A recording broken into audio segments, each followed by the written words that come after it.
academics are just, modern day preachers for the church of no God, like professors and stuff. They're not, most of them aren't even doing research anymore. Not really. They think they already know everything. Their job is to get up in the pulpit and tell you, about the true faith, and progress and science, and we'll finally kill that medieval God, Christian God.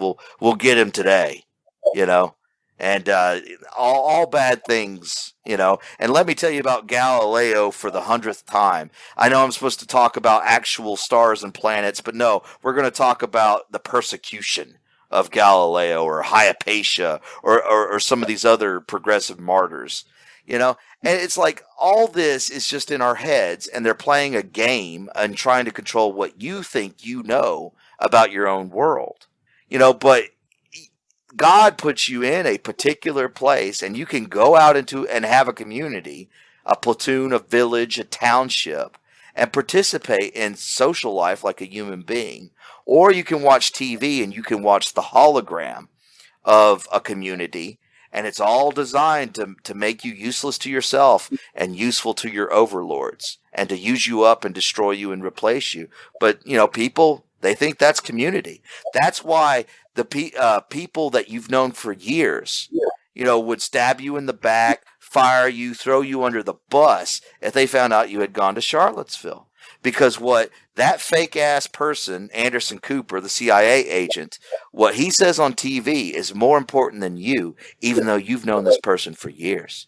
What you say doesn't matter. It's what fake CIA motherfucker says, And it's amazing, the control, and that's moral control.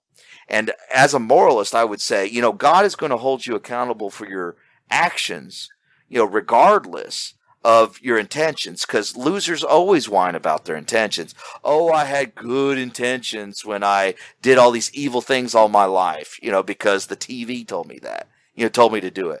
And God's, he's going to tell you the truth. No, the truth is you were actually cowardly, and you rationalized later on why you did it. You did it through cowardice or through selfishness, or because you were looking for easy status, in the community. And so you decided to slit your brother's throat for that. And then you rationalized and made up a story you told yourself about why you did that. But we know that's true. And now that I've said that, it's true too. You remember that that's actually what happened. And so, I think that, that's, anyway, I've gotten up on my soapbox enough. But that's the project that right-wingers got to do. We got to recreate the intermediate institutions. We got to recreate tribe and nation. Because remember, God, didn't ordain, a giant continental race, and now you got to go form an EU, and you got to, the white race needs to go conquer the world and use the sword of the state, or whatever nonsense, is coming out of white nationalists these days. God ordained nations and tribes, and you got to have them for real.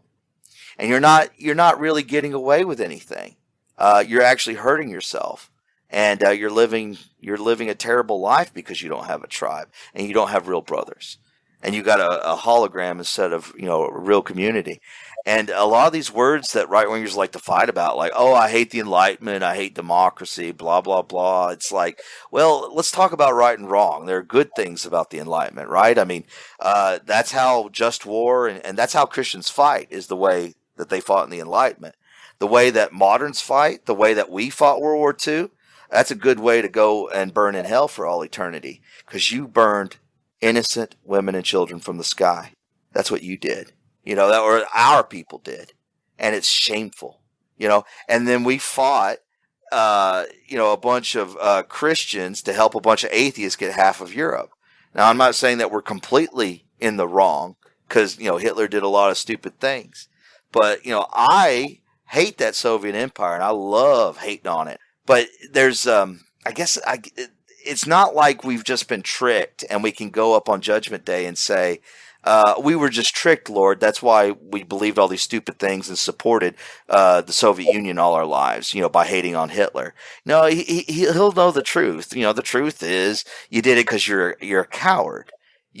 That's why. Because you wouldn't defend the cross or Christ or your children, when they came after your grandparents and dug them up for being Confederates, you said, hey, don't forget my grandkids too.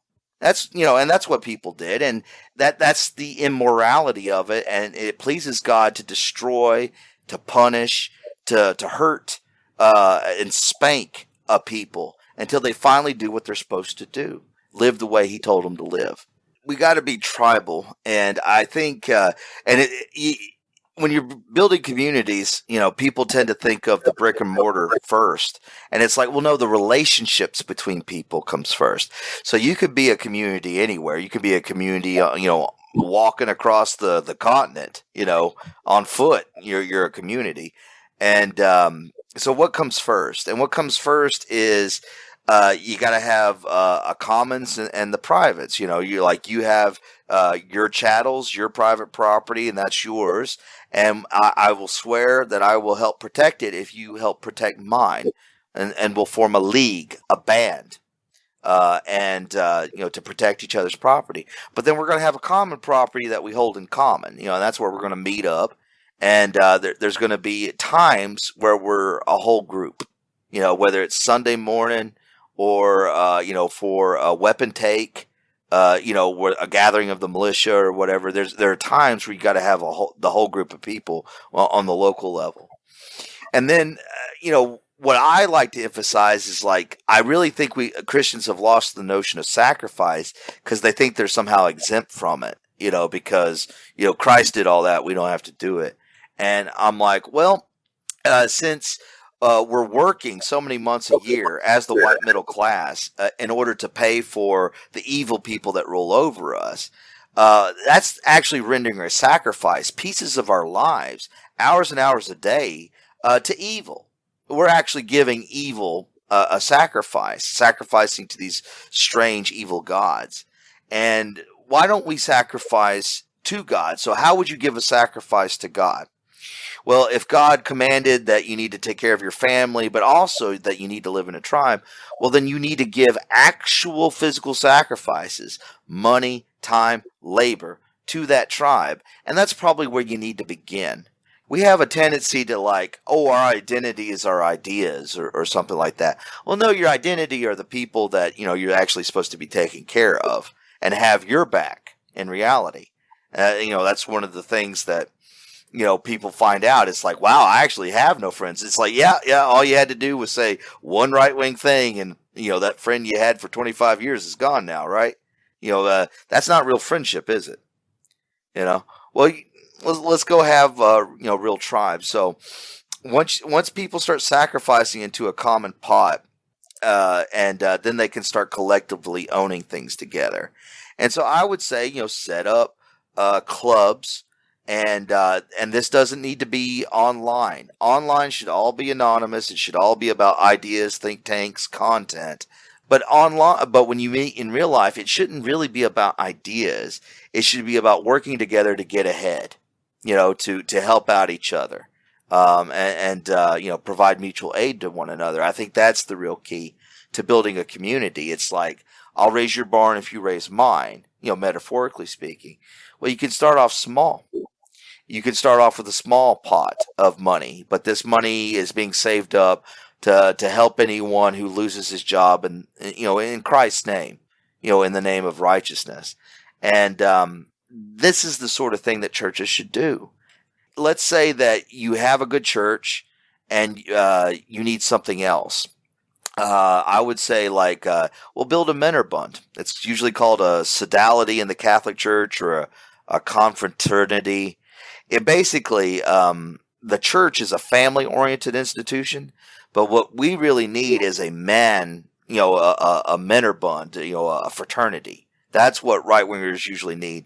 Concentrate on the men, the men helping each other out, and the women will follow. So you don't really need a co-ed group of people as right-wingers. What you need is a group of men that have pledged, mutual fealty and mutual aid to one another. And the women will follow, as God, has ordained it.